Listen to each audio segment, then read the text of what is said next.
latest news, we hear what people think about African Americans in the North. We now go to Nicole and Allison on site in Massachusetts. Hi, kids. Hi. Can't talk to strangers. Can't talk to strangers.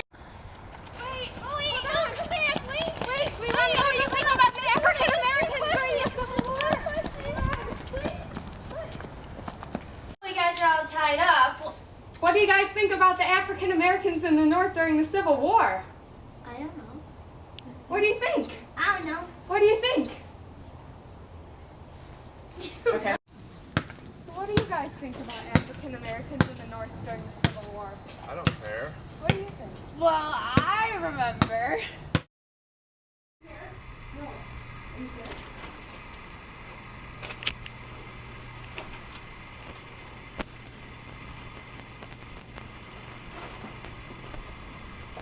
Oh, well, hello, Dorothy. Fancy meeting you here. Oh, hello. It's been so long.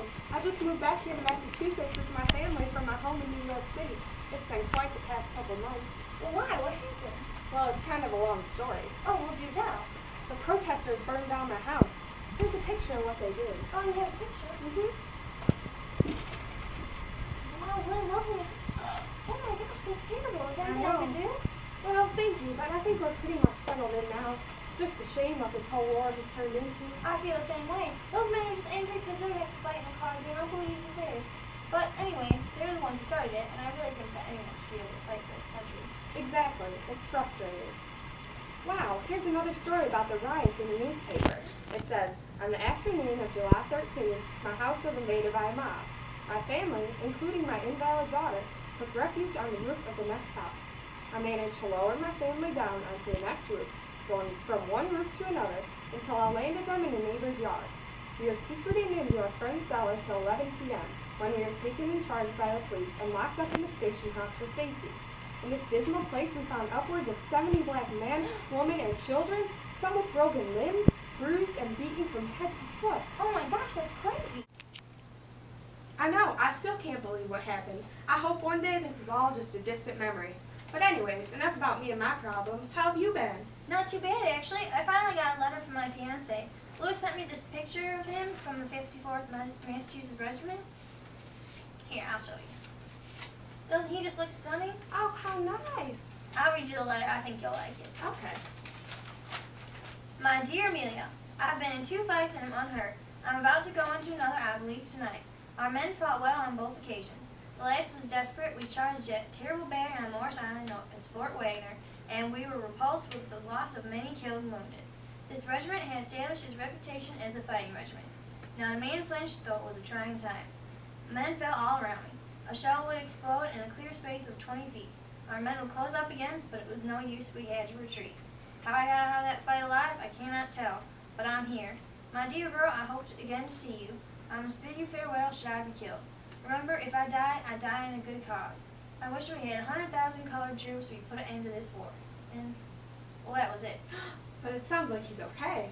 Well, so it seems, but yeah, it's about time the rest of the country see that African Americans can be good for something around here. It's important for them to stand their ground. I couldn't agree more. Did you see that newspaper article in the Christian Recorder last week? No, I missed it. What did it say? I'm sure it has something to do with the way President Lincoln's treating the emancipation of slaves. It does, actually. The newspaper says, it will be seen that the president only makes provisions for the emancipation of part of an injured race, and that the border states and certain parts of the rebel states are expected from the relief offered to other by this most important document. We believe those who are not immediately liberated will be ultimately benefited by this act, and that Congress will do something for the poor souls who still remain in degradation. But we thank God and President Lincoln for what has been done and take courage.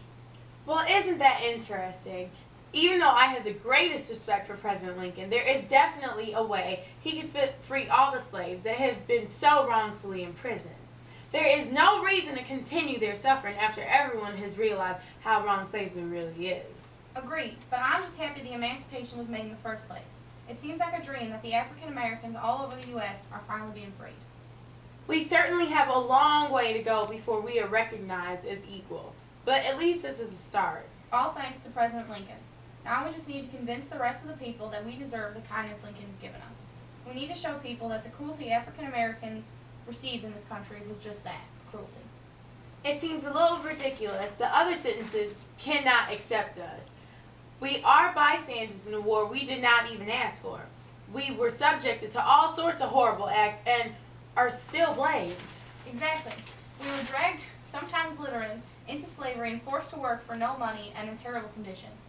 It astounds me slavery went on for so long uninterrupted. We may not have started the war, but we seem to be the cause of it. I certainly hope it's over soon.